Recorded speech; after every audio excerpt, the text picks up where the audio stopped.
Hello everybody, how are you? My hair is, I don't know what it's giving, but it's giving something. It's giving, haven't washed it in 3 days and there's a lot of dry shampoo in it. That's what it's giving. Eric's parents are in town and I'm about to order us all lunch so we can go have a picnic. And so yeah, that's what I'm about to do. But wait, Eric's already back. Uh-oh, I forgot to order the sandwiches. I was supposed to do that.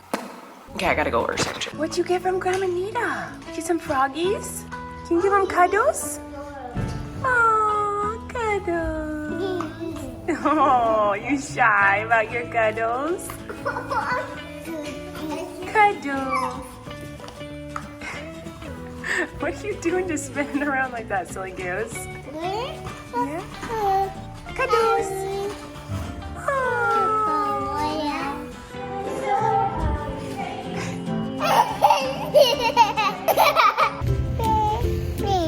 Baby. Where's Mama? Mama. Oh, thank you. Mama. Come here, Wesley. Where's Mama? Where's Wesley? There he is. Cuddles. Oh, my babies.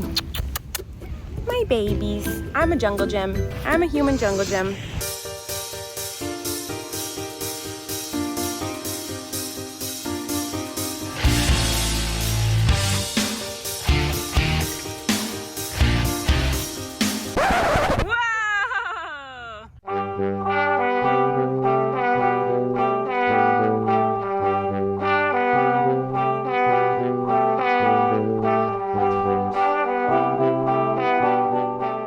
We had a nice time out and about on the town. Now we're home, Maisie's taking a nap, and Wes is playing with his water table, and he's having a blast.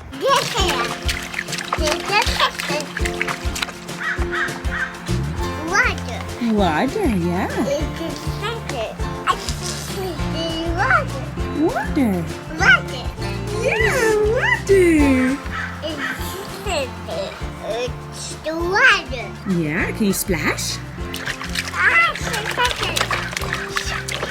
Oh no.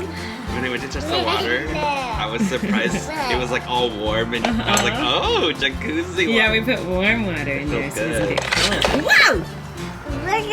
Whoa! What's that? Am I weird? You do it. Good ribbon.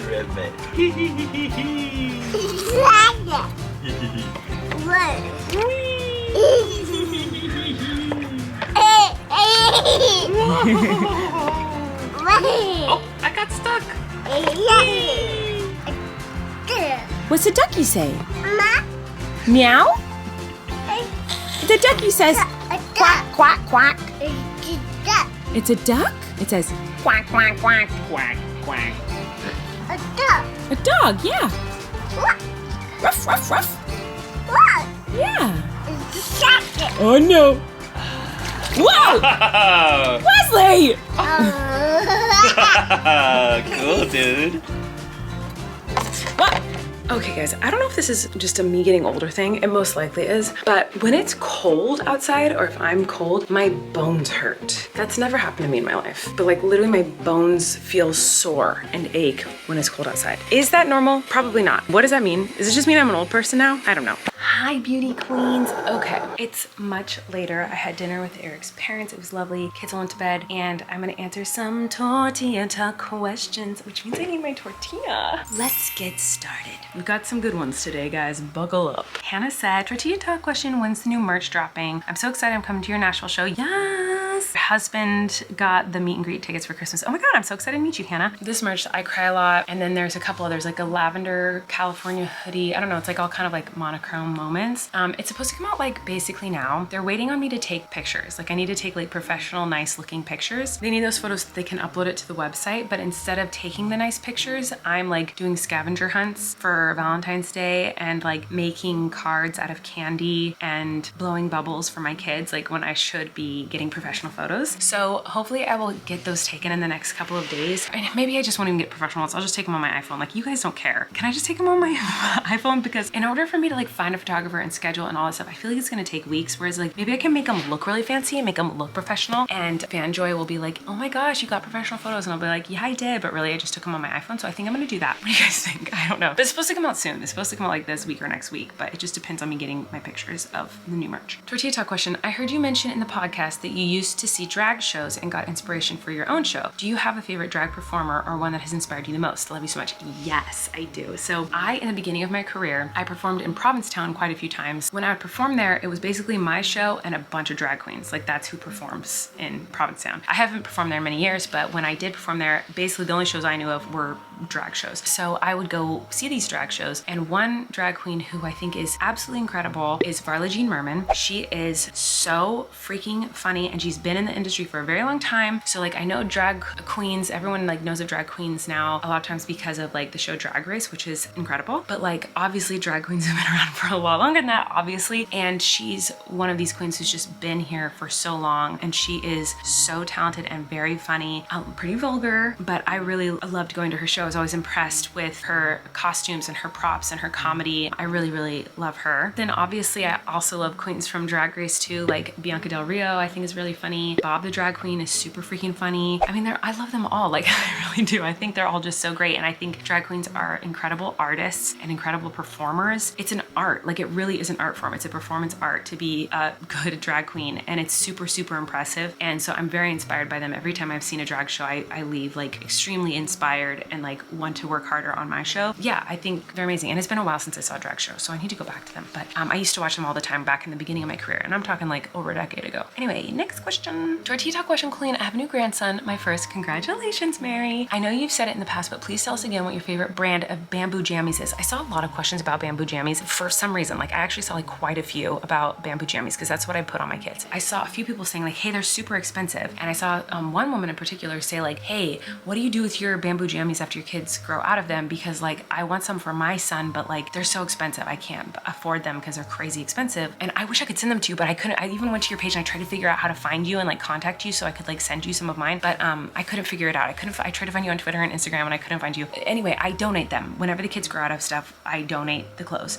But I am a little internet obsessed shopping sleuth where I like will scour the internet for deals because bamboo jammies are extremely expensive, like very unbelievably expensive. The question was, where do I get all my bamboo pajamas for my kids? But I'm gonna do more than that. I'm gonna tell you where I get my bamboo pajamas for my kids, and then I'm gonna tell you how I find deals because they're really expensive. The companies that I mostly get from are Bums and Roses, which they used to be called like Little Bum Bums or something like that, but then they changed it. Now it's Bums and Roses, and I really like their stuff. Posh Peanut has a lot of great stuff, and I also obviously really like Kate and Quinn. I mostly get the kids like day clothes from Kate and Quinn, but they also do have some things that you can put in kids in PJs, and they have some bamboo options. Little Sleepies, I sometimes get pajamas from. Those are the main places I get from. Now I'm gonna show you how I find a deal. So here's what I do. I go to the website. So this is Bums and Roses, which is where I get a lot of the baby's clothes. They also have sent them to me in the past. This is not a branded video. So then I go into sale. I go to the little tab that says sale. And then once I'm on the sale section, then I go to the tab where you can organize them, and I go priced from low to high. And then I just start scrolling through, because obviously at first it's gonna be like headbands because that's the cheapest thing you can find. So you go through, but sometimes there'll be like a romper in there that's randomly like $9. So it's like usually bows and socks that you have to scroll through for a long time, but then eventually you'll find something like this. Okay, so it's $25.20, which is still kind of expensive, but like better than $40, $36. So these are the ones they have on this website that are on sale. So like, I've definitely seen them cheaper than this, but these are all very cute options, and $25 for a bamboo romper or pajamas isn't that bad for how soft they are, how long they last. I love that these are all very colorful. My kids have this one. I'll show you another example. So I love Kate Quinn. This is the Kate Quinn website. And what I'll do is I search for bamboo clothes because they have all different kinds of clothes at this store. So I'll search specifically for bamboo clothes, and then you go to low to high. In this scenario, I'm looking at the bamboo like baby clothes they have, and they have these like little knotted gowns. Now this is bamboo material, but look, they're only $9, guys, like literally $9. So I know it's not a onesie, but like if you have a newborn, like some people really like these. I never use these for my kids, but like some people really like them, and they're only $9, and it's bamboo material. Very nice, very cute patterns. So what I would do is I just search like bamboo just in general, like all the bamboo options they have, and then I go to priced low to high. And then I always filter the size that I want, which is 18 to 24 months, because that's the size my babies are. And I scroll through all the bloomers and all those things until I find like this shirt, which they have is $11, which is a very good price for a shirt for a baby that's bamboo. This one's $10. These are all like 12 bucks. And sometimes they have really good sales on this website. Like I kind of always check like every other day because I really like their clothes and their patterns. And it's really good if you have boy-girl twins because they take like a fabric and they make everything out of that one fabric. They make shirts and dresses and like cute little things like this, bloomers and hats, like everything. And so it's very easy for me to find all different types of clothes out of the same material. Wesley was wearing this literally today. It's $18 right now, which I know is not really cheap, but like it's cheaper than what bamboo clothes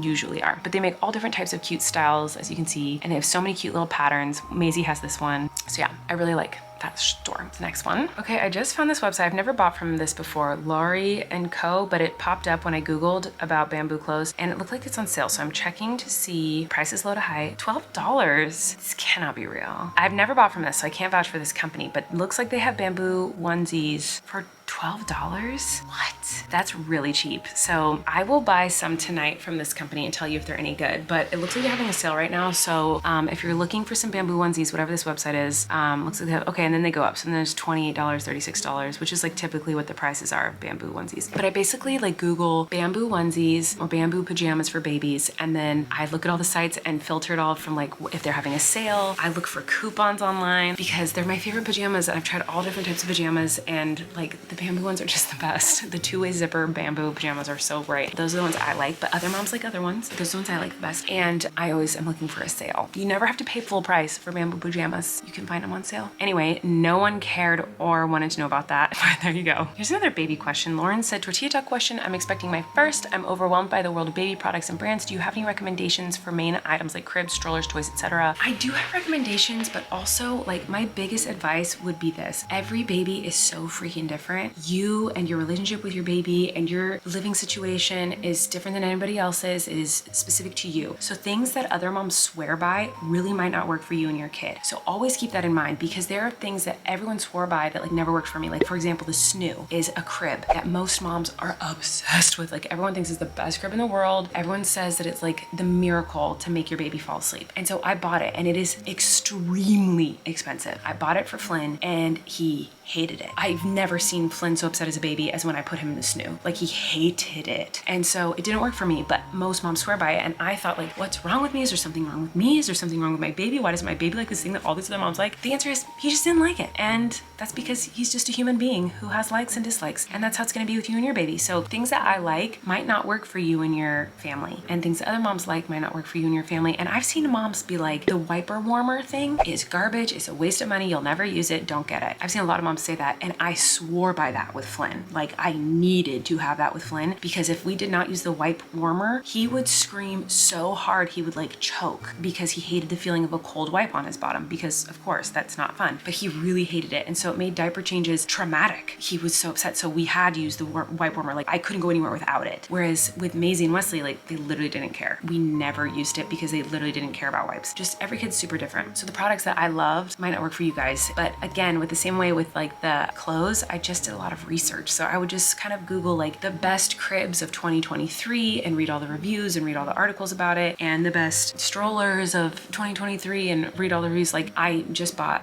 Flynn a new bike and that's what I did today. I was just reading a bunch of different articles and then ultimately just picked the one that Flynn wanted the most, that I had really good reviews, but also Flynn just the one he wanted, the most colorful one that he picked. You know, you just kind of have to do research for yourself. But my favorite baby products are the Boppy, which is what you put on you when you breastfeed, but I used it for breastfeeding and I used it for bottle feeding. And with Flynn, I primarily just used it to breastfeed. And with the twins, I would use it to prop them up because I had a twin Boppy for them. And that was really helpful. It helped them, you know, I used it for a lot of things. One of my main, like must have a million of them, like favorite baby products is swaddles, like really soft, thin, cute swaddles. I use them for everything. I use them to swaddle my baby. I use them to clean up spills. I use them as a burp rag to burp them. They still use them. Wesley, he loves them still. Like he has to be touching one and feeling one to like calm down. down to fall asleep. There's always one in the stroller in case the babies get cold, or if we want to sit down in the grass and we need something to lay down. They're thin, they're not bulky to pack in a diaper bag. They can like roll up really, really thin. I freaking love baby swaddles. Like give me a billion baby swaddles. I want them everywhere. Toys, again, like it's something that's gonna be specific to your baby. And honestly, babies end up liking things that aren't toys. Water bottles are really fun because they crunch and there's something shaky in it. A bag of chips, the crunchiness of it, like things like that always ends up being my baby's favorite toys. Measuring spoons, truly, that's like always ends up being their favorite stuff. But there are like the classic baby toys, and if you just Google best baby toys of the year, like you'll see some really good stuff that everyone has. I could go on and on and on about this, but I'm sure it's boring everybody. But I would say my number one tip for you when you're thinking about stuff to buy for having your first baby, a lot of times you forget about you. Like yes, it's very important to have products for your baby, but it's really important to have products for you. Get you some pads, get you a spray bottle for, because even if you have a C-section or vaginal birth, like you got to use all these sprays and ointments and things, and like you might get hemorrhoids and you're gonna have to have the hemorrhoid pads and the hemorrhoid creams. Get you some diapers. Your nipples might get sore if you choose to breastfeed, and or if even if you don't, if you choose to pump, like you're gonna need all these nipple creams. You're gonna need to make sure you have the kinds you need, like the pads that go inside your bra. So many things that you're gonna need for you. Yes, obviously get the things for your baby, but like get the stuff for you too. Okay, it might get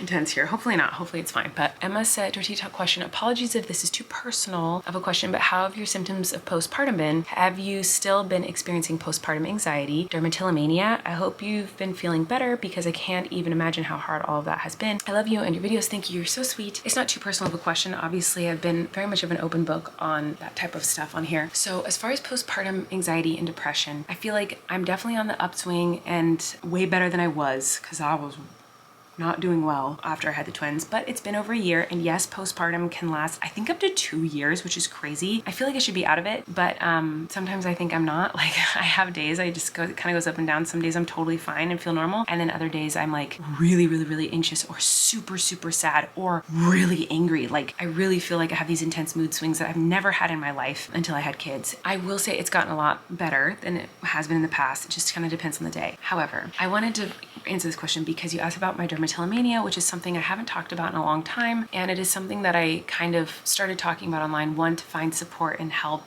and also to keep myself accountable. In case you don't know what dermatillomania is, I made a video on it, so you should go watch that, and because otherwise you're gonna be very confused, or just turn off this video and don't watch the rest, because this is the last question. Dermatillomania is a skin picking disorder. I have that. Dermatillomania kind of goes up and down. And when I've been in therapy for it in the past, my therapist always said, like, dermatillomania and any sort of disorder like this, there's no cure for. You don't look to cure it, you look to manage the symptoms in a healthy way. Do you know what I mean? So like you can't get rid of it. It's always going to kind of be there, but you try to learn how to cope with it and how to minimize the negative sides of it. So dermatillomania has always kind of gone up and down for me. Right now, we're pretty down. It's really not good. I couldn't tell you why. A lot of times I think people think dermatillomania or trichotillomania have like triggers, and you can have triggers with it. Things can trigger stress or anxiety, which then triggers an episode. For me, anxiety definitely triggers my dermatillomania, but then also sometimes nothing triggers it. I mean, maybe that's not true. Maybe a therapist would be like, something triggered it, you just don't know what it is. But it seems like lately it's been very, very bad. I'm not quite sure why. I've had a few nights, a lot of nights actually, where I spend literally hours just intensely focused and kind of in a trance, it's not good.